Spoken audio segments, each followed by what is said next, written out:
Ассаламу алейкум, және бір мәртебе отау ішінде көріскенімізден қуаныштымыз. Бүгін подкастымыздың нәубеттегі саны. Бүгінгі подкастты мен Назира Мамбетшарипова һәм шәкіртім Динара Қалибекова менен бірге алып барамыз. Ассаламу алейкум, сізде менен және бір мәрте подкастымызда көрісіп тұрғанымыздан жүдө қуаныштымыз. Бүгінде бір қызықлы, мазмұнға бай, мағлұматларға бай подкаст болуына тілектеспіз. Әлбетте біз отау ішіне халқымыздың алдында жүрген бір зиялы, іспілермен, атақлы қаһарманларды шақыруға харекет етеміз. Себебі олардың өмір жолы, жетіскенлік жолы әлбетте көпшілік үшін өзіне жараса мектеп мотивация болуы анық. Сол жерде және бір фактты айтып өтсем, соңғы жылларда Қарақалпақстанда бизнес рауажланып жатырды. Президентіміз тарапынан берілген қатар жеңілдіктер, қатар фарман һәм қарарлар әлбетте бизнес атмосфераның рауажлануына тәсір етті.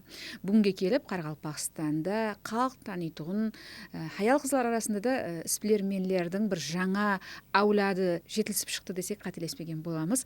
Солардан бірі Амина Бекжанова іспілермен. Әсіресе туризм тарауында өзіне жараса мектеп жаратқан іспілермен десек артықша бір асырып айтпаған боламыз. Бүгінгі подкастымызды білгеніңіздей бизнес-вумен, яғни көпшілігімізге бүгін бизнес тарауында қызлар мағлұматларды алуға харекет етеміз. Осы отырған 12 қанатлы бір Қарақалпақтың халқымыздың хақиқи милли генетик кодын ашып берген осы отау қара үйдің авторы, осы жердегі осы үлкен Қарақалпақ этно ауылы жойбарының авторы Амина апамыз болып есептелінеді. Әлбетте Амина апада бұндай жойбарлар дым көп. Сен бір ойлап көрдің бе, не үшін бұндай туризм тарауындағы әсіресе миллиліктің иісі шығып тұратұғын, халықтың бір жүрегінің кеулінің бір иісі аңқып тұратұғын бұндай жойбарлармен шұғылданады Амина апа? Мен ойлаймын, Амина апаның әрбір жойбарында миллилікті көргенімде халықты сүюшілігі, халқымызға болған мұхаббаты, яғни миллилігімізді елезе асырау бойынша сол өзінің іләжлары деп ойлаймын. Адам қаншалық дәрежеде халықты сүйсе, міне миллилікті сүйсе, өзінің ісінде көрсетеді. Бір уақытлары этно ауыл болады деген кезде бір адамдар күмән болатұғын еді да, бұл жерде этно ауыл бола ма, адамдар келе ма деген. Бірақ міне бүгінгі күнде жастар өздері біздердің тілімізде айтқанда трендке айландырған маскалардың бірі келіп осы жерде өздеріне видеолар алады, дем алады. Міне басланып жатырды маусым. Енді жазда, күн жылыда осы жерде өткізеді. Бұның авторы бәрібір келгенде Амина апа, бұған не себепші болды бұлар бұндай жойбарларды баслауға? Амина апа, бәрібір бұл жойбарларды көріп тұрып креатив бизнес хақында ойлаймызды. Сіз мінекей бұл жерде Қарақалпақстанда хаялар арасында креатив бизнестің баслаушыларының да бірісіз. Айтыңшы, қаншелі бұл бизнеспен шұғылану ауыр һәм жеңіл? Біз білеміз, бір уақытлары әсіресе біздің аймақтарда бизнеспен тек еркектер шұғылданатын еді, хаялар дым аз еді. Үлкен халықаралық платформаларға баратұғын хаялар дым аз еді да. Мінекей сіздің бір бизнес географияңызбен танысып көрсек, дүнияның барлық мемлекеттерінде болған бизнес форумлардың актив қатынасушысына айландыңыз. Бұл ненің нәтижесі? Бизнесте енді жүдә бір бұрын бизнесте хаял қызлар жоқ еді деген сөзге жүдә бір қосылмай ма? Енді дұрыс, бірақ енді азлау еді дегенменен біз жерде Қарақалпақ халқында хаял қызлар бұрыннан келтірген, олар үй бекесі болған жағдайдан мен оларды іспілермен деп білемін. Себебі үй бекесі үйді жүрту бойынша бір шаңарақ, бұл үлкен бір мемлекеттің бір кішкентай макеті да. Егер бір мемлекетті алатын болсақ, бұл шаңырағам сол бір кішкентай мемлекет. Сол мемлекетте үй бекесі сол шаңырақтың экономикасын алып барады, соның сол үйдің кіріс шығысын есептеп барады, сол үйдің кімге не керек, кімге қандай зат керек, қаражетті қалай тақсымлау керек, бәрін сол үй бекелеріміз өзлері соны алып барған. Енді ер азаматларымыз болса, сол үйге қаражет жеткізіп беру, сол өзінің бала шағасын, үйіндегі барлық шаңырақ ағзаларын сол бір қаражетпенен тәмінлеу бойынша сыртта бір өзлерінің бизнеслерін істеген. Негізінде айыл қызларымыз үйдің қожалықты жүріту бойынша айыл қызларымыз шұғыланған. Қазіргі уақытта ресми бизнес емес, бизнеспен шұғыланбайды, бірақ үйінде отырған айыл қызлардан мен іспермен деп білемін. Дүние қарасыңыз кеңлігін бұл айтып жатырды сіздің бұл жауабыңыз. Дұрыс, мен де солай ойлаймын, бірақ бәрібір үлкен трибуналарға шығып, үлкен инвестицияны миллиардтарды мемлекеттің банк есапларынан айландырып жүрген апа сіңлілерімізді онша мен турист халықтың арасында көп жүрмеймін, онша көп көрмейтін едім да, бірақ қазір соңғы уақыттары мінекей сіз барсыз, Мира апаның бизнеслері бар, басқа апа сіңлілеріміз бар, бір басқаша бір әулет жарып шыққанын көріп жатырмыз да, олардың бәлкім халықтың алдына енді платформа қылып шығып жатырғанлығынан шығар, өздерін деп көрсетіп жатырғанлығы шығар енді дәуірі келіп. Айтыңызшы, мінекей туризмда бизнес қылу қаншелі тарихты білуді талап етеді? Туризм өзі, енді мен өзім туризм сферасында жұмыс алып барамын, өзім сплермерлігін жүргіземін. Енді жаңа сіздің айтқан бір үлкен мемлекеттерге шығып, үлкен мінберлерден сөйлеп, сол жерлерде өзім докладымды істеп жатырмын. Бұғанан бір не дейді, үкіметіміз тарапынан бір қолайлылықтар жаратып беріліп жатырды қазіргі уақытта.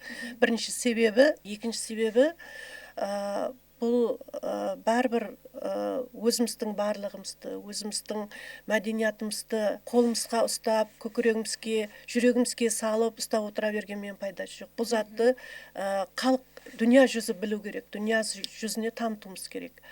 Мен өзім алдыма мақсат қойғанмын, егер біздерге үкіметіміз тарапынан мүмкіншілік берілген екен, не үшін біздер содан пайдаланбаймыз? Қазіргі уақытта өзіміздің мәдениетімізді, өзіміздің үрп-әдеттерімізді, өзіміздің бір такрарланбас мирасларымызды, традицияларымызды алып шығып, сол дүнияға танытпасақ, бір соң үшін харекет ету керек. Сол басшыларымыз, үкіметіміз, президентіміз қолдап қуатлап тұрған уақытларында біздер содан пайдаланып, өзлеріміздің мәдениетімізді осындай бір жақсы тамаларымыздан көрсетіп қалуға харекет етуіміз керек. Бұл не береді біздерге таныту? Бұл таныту біздерді туризмді рауажландыруға үлкен жәрдем береді. Себебі қазіргі уақытларында бір үлкен бір заманауи үйлерге, ямаса заманауи қазіргі уақытлардағы бір қалаларға туристердің қызығушылығы пасиып баратыр. Қазіргі уақытларында туристердің қызығушылығы этно тарепке бұрылып жатырды. Этно мәдениетқа, этно тарихқа, адамдарымыздың, өзлеріміздің, ата-бабаларымыздың, адамзаттың келіп шығуы қандай болған, тарихымыз қандай болған, ата-бабаларымыздан қалған мәдениетіміз бар, оларды ұмытпауымыз керек. Бұлар ата-бабаларымыздан қалған мәдениет нені айтады, нені сөйлейді, неге текарланған, соларды азымаз түсініп келатырды деп ойлаймын. Mesela шетелден келген туристеріміз сол бір этно мәдениетқа қатты қызығушылығы үлкен. Енді біздерде этно мәдениетіміз рауажланған, біздерде тарихи мирасларымыз көп, музейлеріміз бар. Соларды біздер дүния жүзіне танытып, көплеу туристерді тібарын тарту.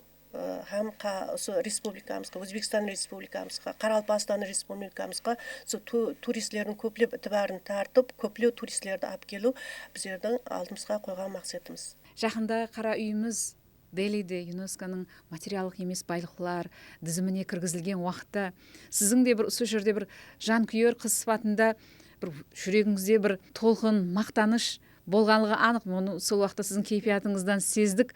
Қаншелі бүгін бизнес, бүгін сплермендер, бүгін креатив бизнес бұндай бір дүрданаға, мирастың жанлануына тәсір ете алады? Енді ЮНЕСКО тарапынан тізімге алынуы қара үйіміздің адам толқыланып, бір адам көзінен жас келеді екен да. Келіп қара үйге кіріп, бір қарап тұрдыңыз ба? Мәселен, мен де сондай боламын. Онда енді әлбетте шаңыраққа қарайсаң, келіп, осы қариге келіп, мен осы қариды құтылғанмын. Ата-бабамыздың бізге қалдырған мирасы, демек бізге қалдырған намалары бұл. Нама қатта бұл жерде. Амина апа, қаншелі сіз осы жұртты, осы елді, өзіңіздің еліңізді, туған жеріңізді жақсы көретініңізді қазір сездірдіңіз да? Біріншіден сіздерге өзім мінетаршылығын білдіремін. Осындай бір подкаст программасын таярлап жатқан екенсіз, дәстүрді отау деп ат қойғансыз. Мен жүдә бұны естіп жүдә бір қуандым. Себебі һәм зат Суғытаудан Қара үй дейміз біздер. Қара үйден басланады. Отанам осы Қара үйден басланады. Бірінші есіктен кіріп келгенде баспалдақ деп айтылады. Одан кейін маңнайша деп атылады. Есіктен кіріп келгенде есіктің жоғарысы маңнайша деп атылады. Ал төменгі жағы баспалдақ деп айтылады. Баспалдақ бұл баспалдақты баспа, баспалдақта отырма деген ата-бабаларымыздың айтып кеткен уасиятлары бар. Бұл есік, баспалдақ, маңнайша бұл жүда бір киелі болып есапланған ата-бабаларымыз үшін. Себебі егер баспалдақты бұл үйді құлатаман десең, баспалдақтан баслайсаң, емесі маңнайшадан баслайсаң. Егер де бір дұшпаллық қылып үйді құлатаман десең, баспалдақпенен есікті емесі маңнайшаны қисайтсаң, бұл үй құлайды. Енді мен сырды айтып қойдым. Басқа жақтан құлату қиын бұл. Себебі қара үйіміз сондай бір арифметикаға, математикаға, геометрияға, физика нызамларына текарланған халда ісленген болып, бұны құлату қиын. Егер адам өзі соны қайттан жинап, трансформация қылып, басқа жаққа көшіремен деп өзі жинайтұғын болса, аңсат жиналады. Ал егер бұны үйді қисайтпақшы болсаңыз, баспалдақтан баслайсыз. Баспалдақты қисайтсаңыз, емесі маңнайшасын я есікті қисайтсаңыз, бұл қара үй өзінен өзі құлап түседі.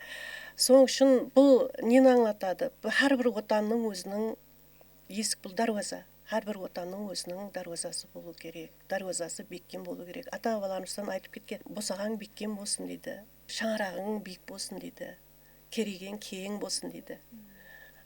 Керегеміз не бұл? Керегеміз бұл жеріміз. Керегенің кеңлігі, жеріміздің кеңлігін аңлатады. Бұл кішкентай бір қазір 75 квадрат метр, 12 қанатлық қара үйдің іші кішкентай осындай бір жер болғанменен бұл жерде бір отанның, бір елдің философиясын, елді басқару философиясын, нызамшылықты әмме затты айтып беруге болады бұл жерде. 2017 жылы Мойнаққа районында біздер туризмді басылағамызды, қара үйлерді құру керек болды. Себебі ол жерде туризмді Мойнаққа районында рауажландырғанмен, ол жерде бір мейманхана, емесі бір ауқатланатын жерлер жоқ. Мейманханаларды құру үшін көп уақыт кетіп қалады. Осында сол кездерде тез біздер осы қара үйлерден пайдаланғанбыз, бір айдың ішінде сол жерде ауқатланатын жерден шөлкемлестіргенбіз, жатып қалатын жерден осы қара үйдің есабынан бір айдың ішінде соны шөлкемлестіріп, сол жерде бір туризм объектін іске қосқанбызды.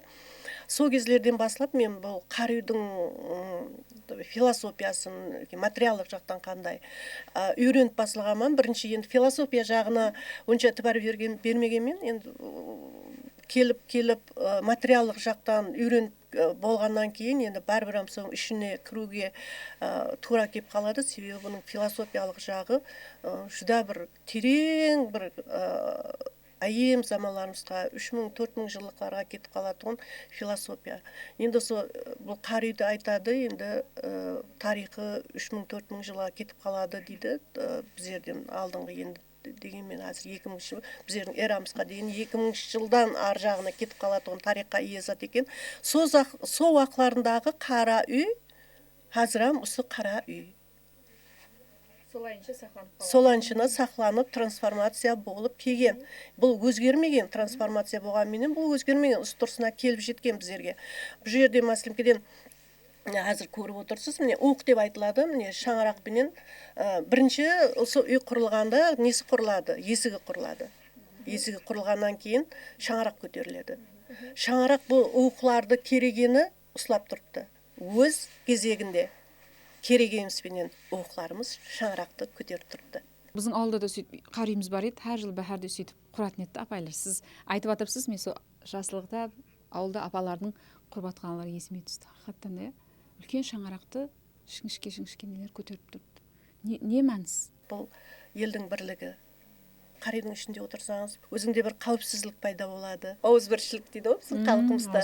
Сонан білдіретұғын бір үлкен бір философияға ие бұл қара үйіміз. Ауылдың қызы болған шығарсыз деп ойлаймын. Өзіңіз хақыңызда мағлұмат берің. Кегейлі районда ойнап өстім, мектеп біткердім. Мектеп біткергеннен кейін Ташкент қаласында халық қожалығы институтында финанс экономист боюнча окуп, өзүм канегелигим финансист экономист. Азыркы енді тарауым баары бир экономист, финансист, туризм тарауда баары бири-бирине жакын, сол үчүн бири-бирине ажыратып болмайды. Экономика менен туризмди баары бир бул жуда өзү бири-бири менен косуп раважланатыгын тарау. Енді ауылды ауылға жақынлығым, табиғатқа жақынлығым дұрыс, сол балалығымнан қалған, сол табиғаттың ортасында, сол ауылдық жерде ойнап өсіп, сол көріп сол затларды барып көргенбіз бала кезімізде, сол қар үйлерден көргенбіз, хамме затты, үрп әдетлерді, сол тарбияны, қайсы бір дәрежеде сол апаларымыздың, ата-аналарымыздың тәрбиясы, бұлардың бәрі келешекте адамның өзінің формированиесіне, соның жетілісуіне, қандай қанегей болмасын, соның жетілісуіне бала кезіндегі тәрбия бәрі өзін тәсір етеді. Бүгін өзіңіздің ізбасарларыңыз бар ма, шәкіртлеріңіз? Шәкіртлерім бар. Өткен жылы Мойнақ районында 200 жастарды оқыттым. Бәрібір туризм бір системасын жаратаман деген мақсатта болам. Бұл 200 жасты оқыту бұл үлкен жұмыс. Бұл бизнес емес, бұл системаны жарату жолы. Одан кейін Қожелі районында 200 жастарды оқыттым, һәм айел қызларды. Кейін Шымбай районында.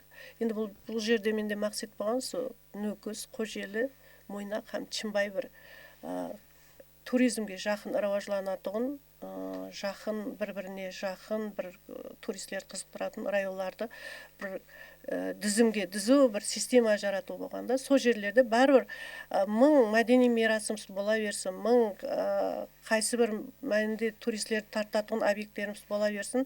Бірінші фактор бұл адам факторы, қанеге факторы. Егер қанеге болмаса, ямаса соны раважландыратығын адам болмаса, бұл бәрібір қап қоятығын затты. Себебі бірінші адам ресурсы.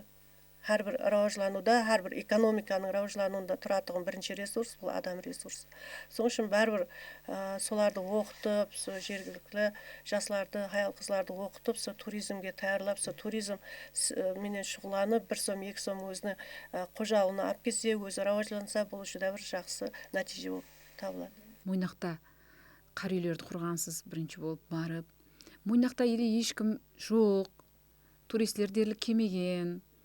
Қазіргі Мойнақ емес. Мен өзім сол жыллар Мойнақларға барсам, дерлік бір көшеден бір адам табылмайтұғын едім. Ара-арада бір сары комби, я Жигулида бір екі адам балық сатып тұрған болатын еді, сол жерде көлдерден алып келген балықларын. Бірақ 2017 жылы президенттің ітібары қаратылып басылады да, сол уақытта сіз де бардыңыз, қорықпадыңыз, неден күш алдыңыз, қанша ел сендіңіз? Мойнақ міне бүгін қазір зор болып кетті ғой енді, бірақ көп адам сол кезде сенбеді да. Сіз қорықпай Нөкістен Мойнаққа барып бизнес қылдыңыз. Әдетте ауылдардан қалаға келіп бизнес қылады да, ауылдардан қалаға келіп риск қылуы мүмкін. Әйтеуір неудір болса да қайтады дейсің. Бірақ қаладан ауылға барып риск қылу сонша жер, жолды басып өтуіңіз керек. Жолдардың жағдайын енді өзіңіз білетін едіңіз. Қорқама мен, себебі 2017 жылға дейін 2014-15 жыларында біз Арал теңізіне саяхатқа барғанбыз өздеріміз. Соғақларында енді табиғаттың сұлулығы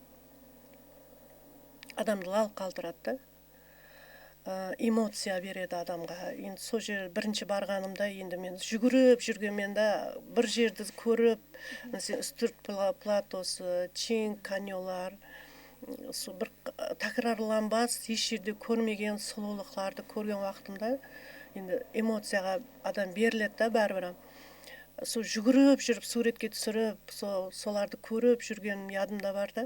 Кейін Арал теңізінің көп болып Арал теңізі көрінгенімде, бірінші мәрте соны көргенімде, сол Аралдың қазіргі несінде көргенімде сондай бір эмоция пайда болған. Енді және бір қазір мені жылата жақсы десем, har естілген уақытымда ол бәрібір сол эмоцияға берілемен да.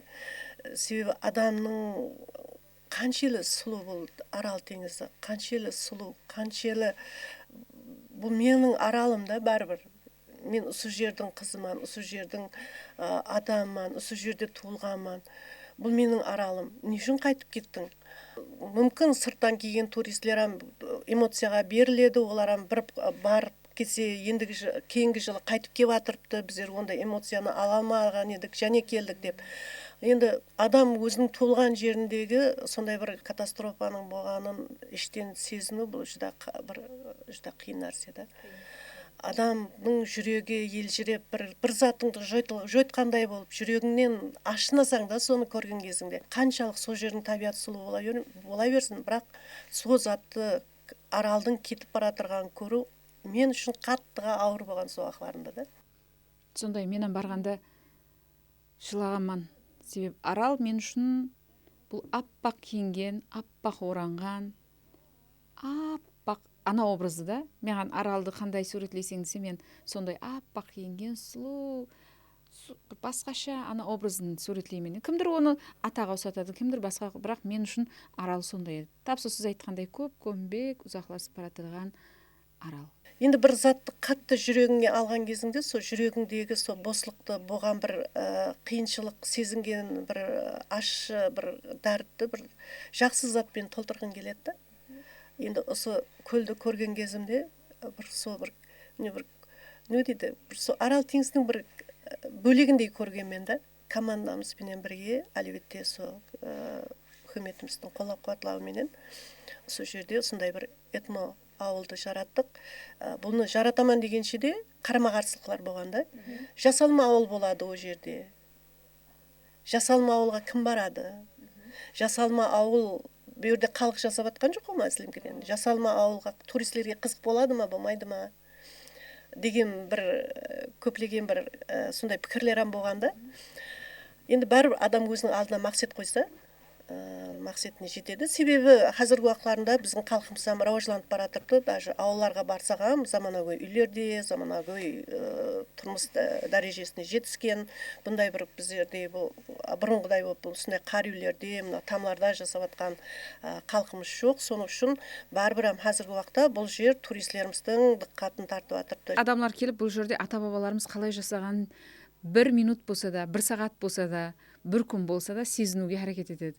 Сол гәп сіз айтқан туристлар неге қызығады? Бірінші уақытларында мен мақтанып айта беретінім да, міне сондай бір тыныштықты береді, қатыржамлықты береді, біздің қара үйлеріміз деп айта беретінім да. Кейін бір енді сәл тоқтайтұғым болдым, ондай жүзде өздері айтып басылайтын болды да.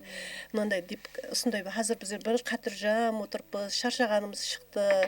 Сенген Арал теңізіне саяхатқа апарып келеміз, бәрібір сол шаршап келсек осы жерге келіп бір демалғандай болдық. Демалып жатырпыз, мына жерден шыққымыз келмей жатырды деп айтқан кезінде мен айтаман, сілер соны сезіндіңіз ба? Бұл негізінде сондай зат, бұл сондай бір қатержамлық береді оған, сондай бір құдіретке ие, сондай бір энергетикаға ие, энергияға ие, сондай ата-бабамыздан қалған мирас деп айтаман. Арал теңізіне барып, көріп, келатқанымызда Мойнақтан өтетін едік, Мойнақ районының үстінен. Ұзақ жолдан келеміз, 150 километр жол жүріп келатырғанда, ауқатланатұғын, ямаса демалатын жердің өзі жоқ, бір мейманхананың өзі жоқ.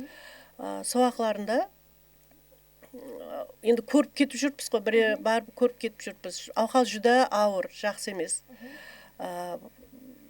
Жоллар жаман. 2017 жылға келгенде Мойнақ районында туризмді рауажландырасыз деген президентіміздің қарары шыққаннан кейін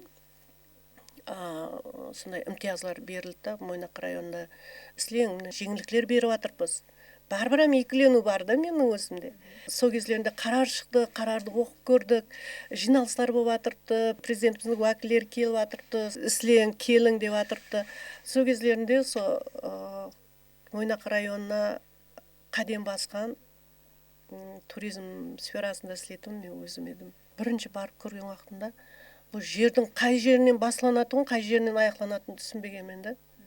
Бір далаңлық шөплер тікен шөплер өсіп жатырған жер.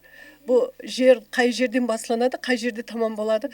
Мен өзім түсінбей хайран қалып тұрғанмын да, бұның қай жерінен бір зат істеп, бір зат қондырамын, бұның қай жерінен бір нәрсе істеймін деген. Енді оқақларында енді Ташкент қаласында енді туризм комитетінен адамдарымыз болған, қасымызда да. Сонда еле ядымда бар, маған бір рехмі келіп, мен аяп қарап тұрған. Кеп қалдың ау, иә. Амина апа, бұл жерде не қылмақшысыз деп сұрағалар еле ядымда да. Адамға күш қуат беретұғын, мотивация беретұғын бір саясат болса, бәрібір сплермелер істейді. Себебі сплерменнің бір ішінде бір не болады да, бәрібір ядросы болады да, оған қолап қуатлау болса, бәрібір қай жерде болмасын, қандай қиыншылықтар болмасын, бәрібір істейді ол. Мойнақта сіз сол уақытта қысқа мүддетте нелер құрдыңыз? Сол күшпенен, сол сенімменен, сол энергияменен.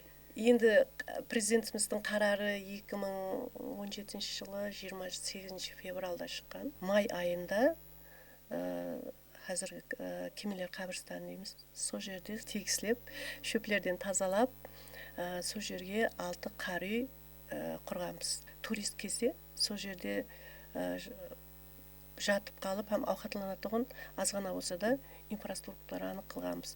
Енді сол кезлерінде біздер 2017 жылы март айында барып, сол музейменен танысып, музейден сұрағанбызда бір 10 турист келген екен 2016 жылы.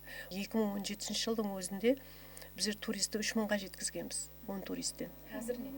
Қазір өткен жылы статистика бойынша 400 мыңға жетер-жетпес болған. Туристлеріміз март айынан басылап көбейіп жатырды. Біздер кейде жақын жерде тұрған бір объектке бармаймыз да, олар сол жерлерде, аспанларда, самолетларда, жолларда сол эмоцияны, бағанағы сіз айтқан эмоцияны алу үшін келеді, сол нотаны сезу үшін келеді да. Амина апа, мінекей сіз дерлік көп жылдардан бері туризм бизнесімен шұғылданасыз. Осы бизнесте туризм жөнелісіндегі хауа райын білесіз, қалай қарай кетіп бара жатырғанын. Бүгін туризм жоллары қаншелі қолай, жақсы болды туристерге.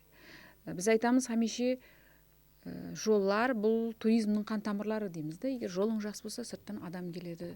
Бізде қаншадан қанша тарихи объектілер бар. Олардың бәріне жолменен бару керек қой. Енді жоларымыз, Құдайға шүкір, айтқаныңыз дұрыс, инфраструктура, туризмнен бәрібір немен келеді? Ағым, туризм ағымы жолменен келеді. Хауа жолы бола ма, ол темір жолы бола ма, автомобиль жолы бола ма, жолмен келеді. Жаңа айтқанымыздай дәруазаларымыздан кіріп келеді. Оның бер жағында қандай нелеріміз бар біздердің?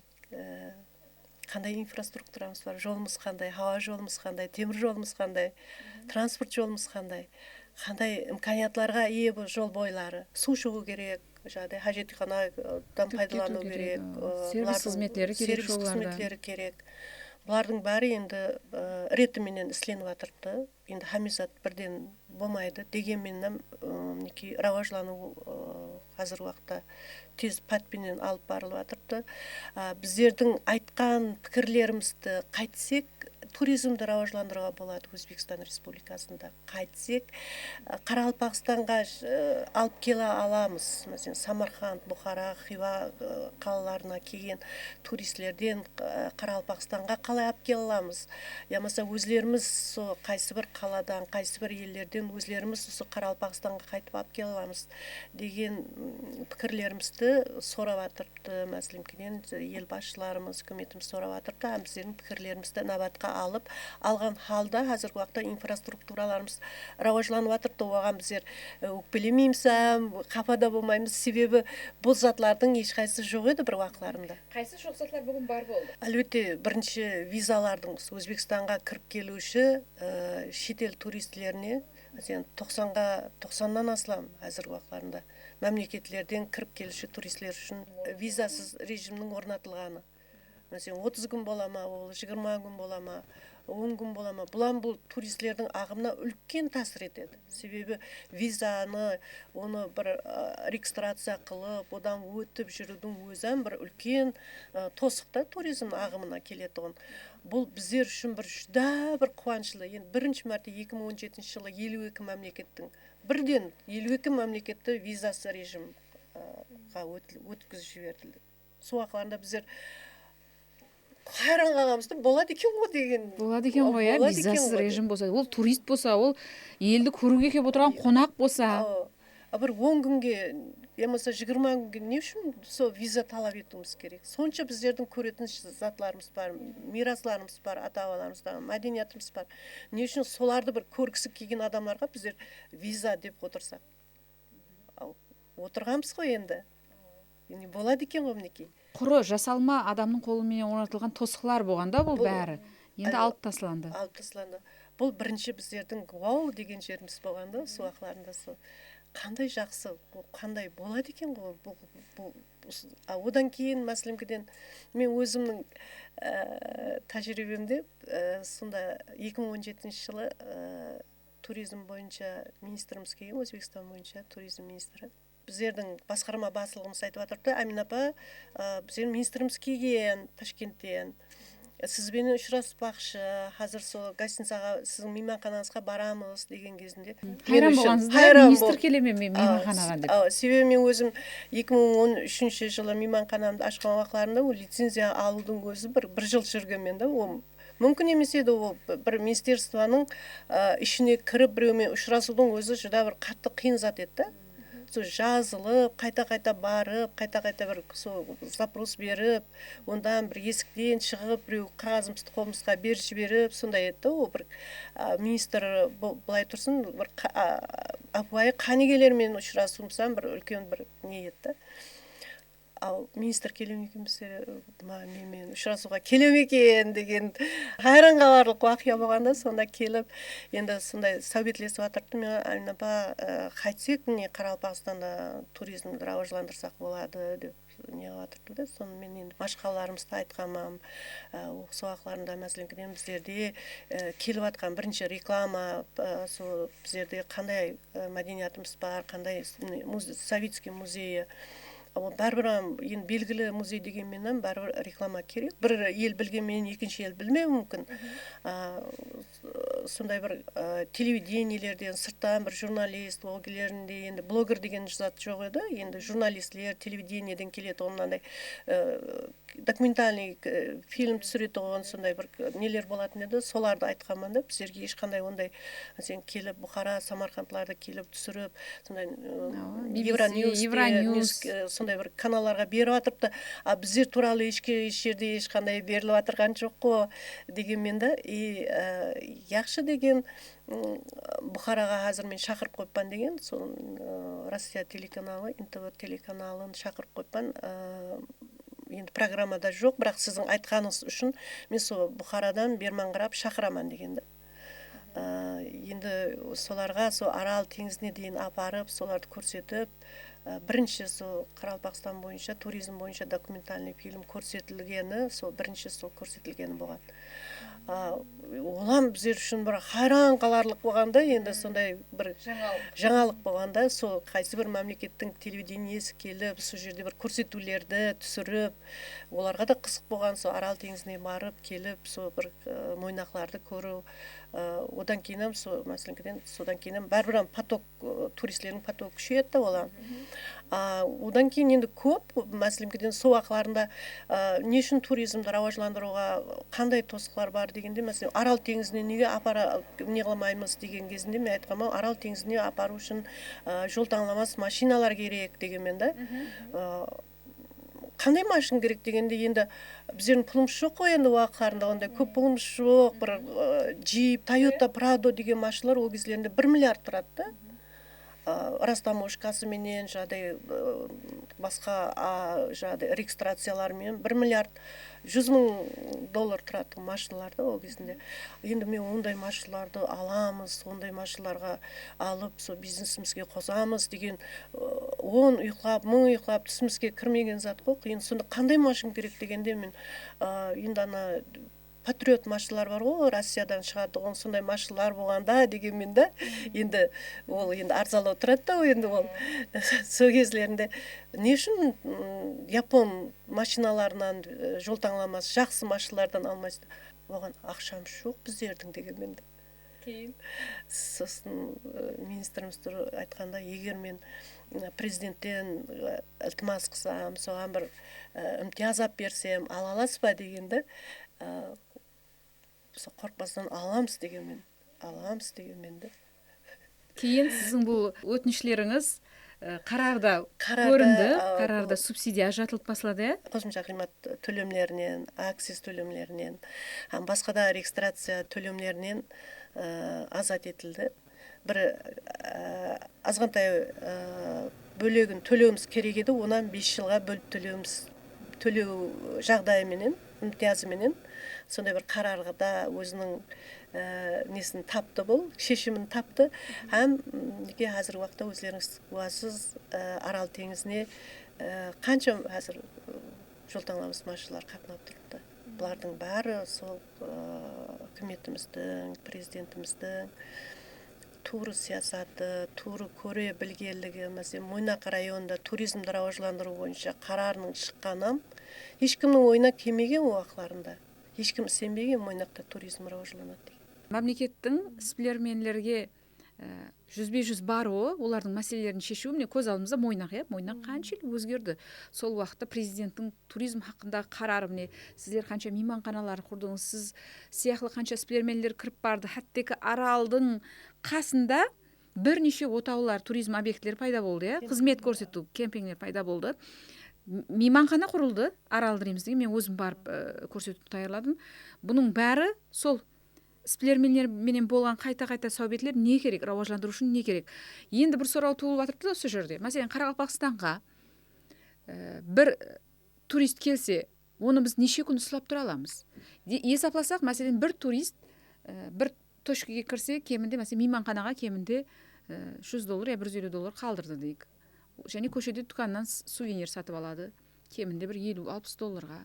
Музейге барады, анаған барады, мынаған барады. Біз қанша көп ұстап тұра аламыз туристерді? Мынандай уақытларан болған, мейманханаларымызға туристер келмейтін уақытларан болған. Себебі Хорезмнен, Хивадан келеді, көріп қайтып кететін еді. Біздер оларды алып қалып, мейманханаларымызға жатқызу бір имканият жоқ еді.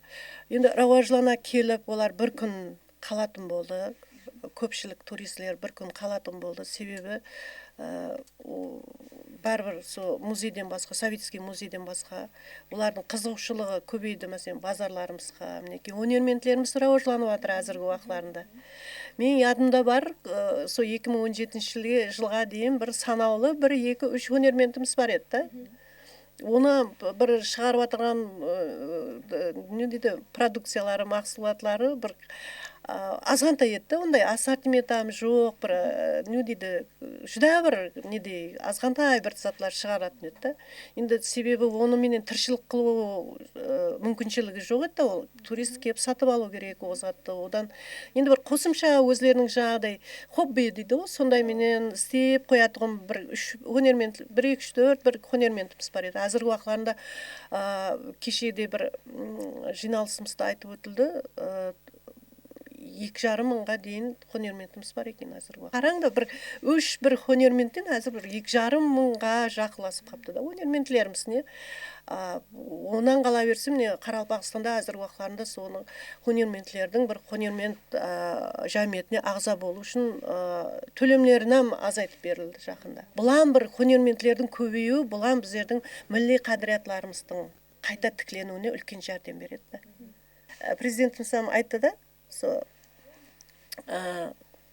сплермелер жәмиеттің таяншы. Сілердің таяншыңыз мен боламан деген. сілердің арқаңыздан таяныш болып мен тұрамын. Сілер жәмиеттің таянышысыз, соны біліп алың.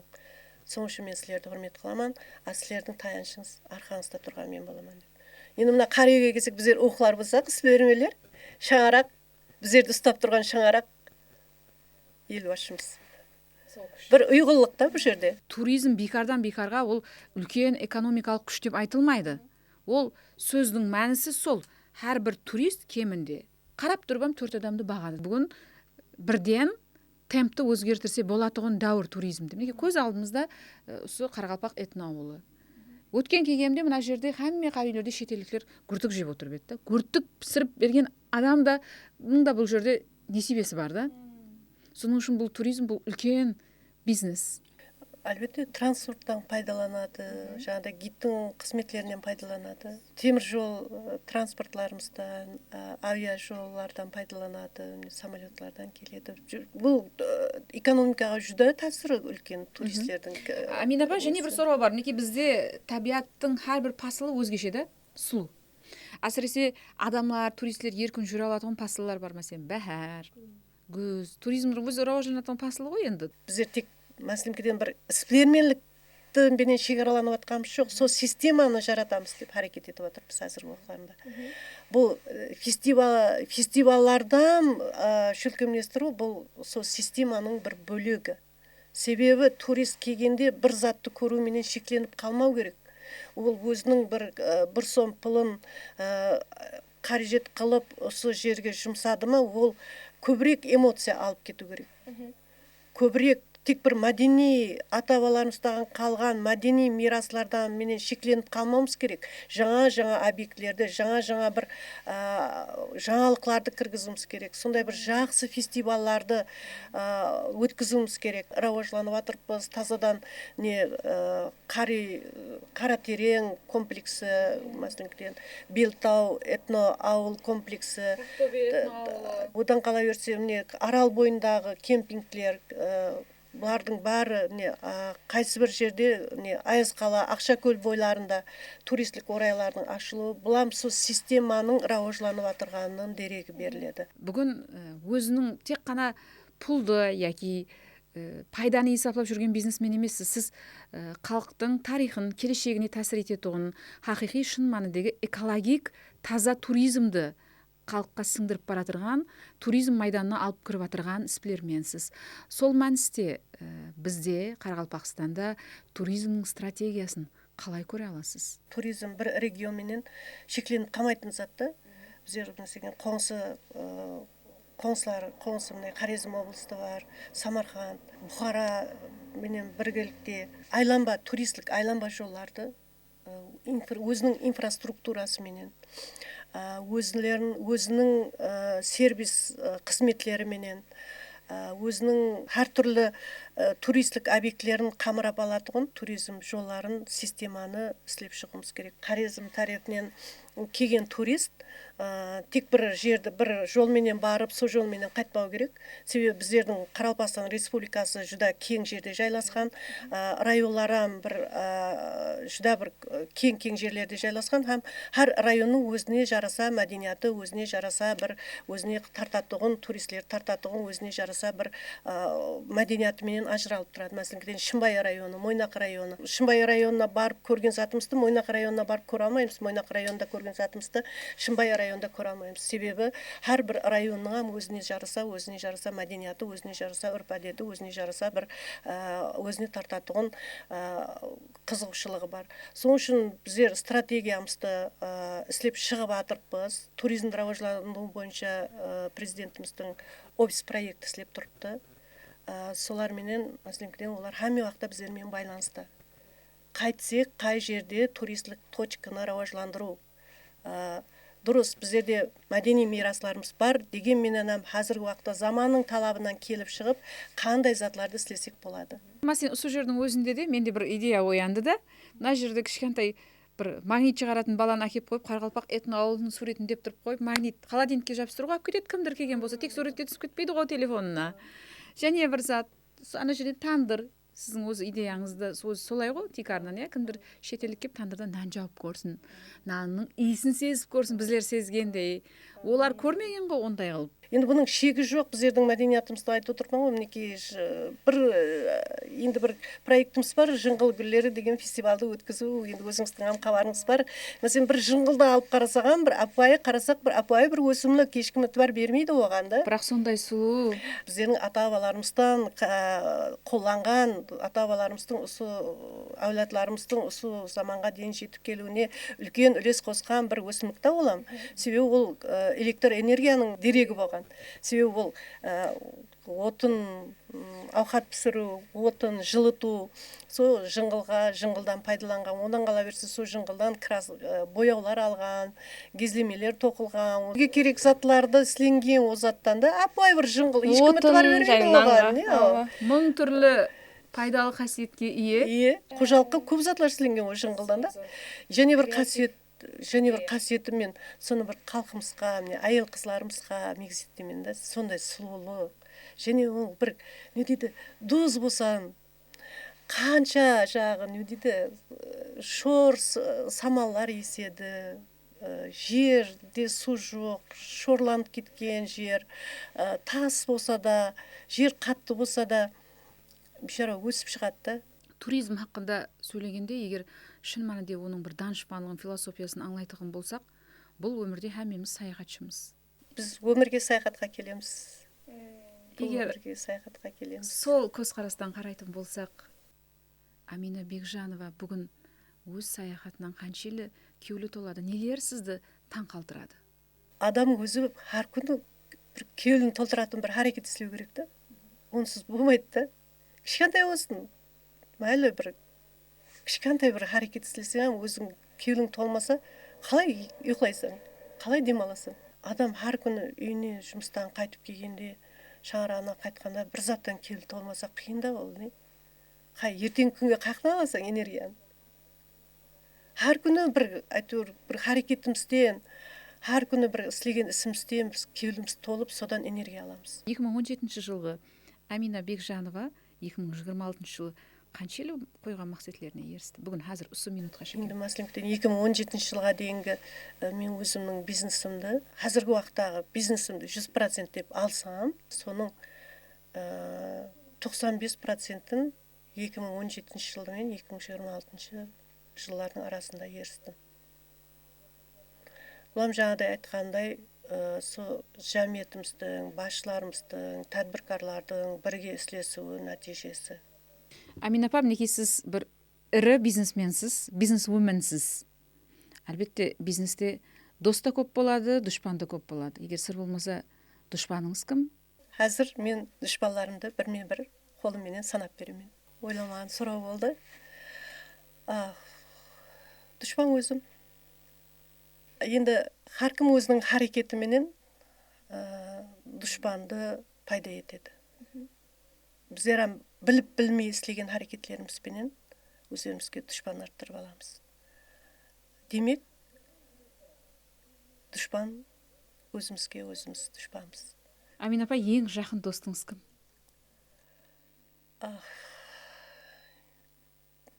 Енді бұлан бір ойландыратын сұрау. Енді бұлай ойлап қарасаң, адам 24 сағат кімменен бірге болады? Өзіңменен бірге боласаң да. Ең жақын, егер сен өзіңменен 24 сағат бірге болатын болсаң, сол ішкі сезімлеріңе, ойлайтын ойларыңа, іслеріңе, сол өзіңменен өзің болсаң, әлбетте ең жақын достым өзім боламын. Бұл дегенім, енді бұл жерде мен достарым өкпелеп қалмасын, достарым көп, ойласамыз, самиоқларды пікір алсамыз, дегенменен әрбір инсан 24 сағат өзімен өзі болады. Біз сізбенен бірге отау ішінде болдық. Біздің бүгінгі мейманымыз сплермен Амина Бекжанова еді. Біз онымен соhbетте Қарақалпақ хаял сплерменлерінің бір ішкі дүниясын ашуға әрекет еттік. Бүгінгі қымбатлы уақытыңызда бізде менен болғаныңыз үшін сіздерге өзіміздің minnetdarшылығымызды білдіреміз. Кейінгі салаларымызда және де бұндан қызықты подкастларды түсіруге әрекет етеміз. Есілетіп өтеміз, біздің бүгінгі подкастымыз осы 12 қанатлы отау ішіндегі сәубетіміз шын мәнінде Амина Бекжанованың креатив жойбарының нәтижесі десек алжаспаған боламыз. Ащы көлдің бойында мінекей этно қара үйлердің ішінде сондай бір көрініс жүзеге келген. Бұның үшін сізге үлкен миннетташылық білдіреміз. Рахмет сізге. Егер де біздің отау ішінде подкастымыз сізге сәл болса да ұнаған болса, біздің Инстаграм бетлерімізге, YouTube каналларымызға ағза болың һәм өз мөнәсәбәтләрегезне білдірің. Бұл бізге мотивация һәм кейінгі подкастларымызды еледе қызықлы рухта өткізуге жәрдем береді. Көріскенше.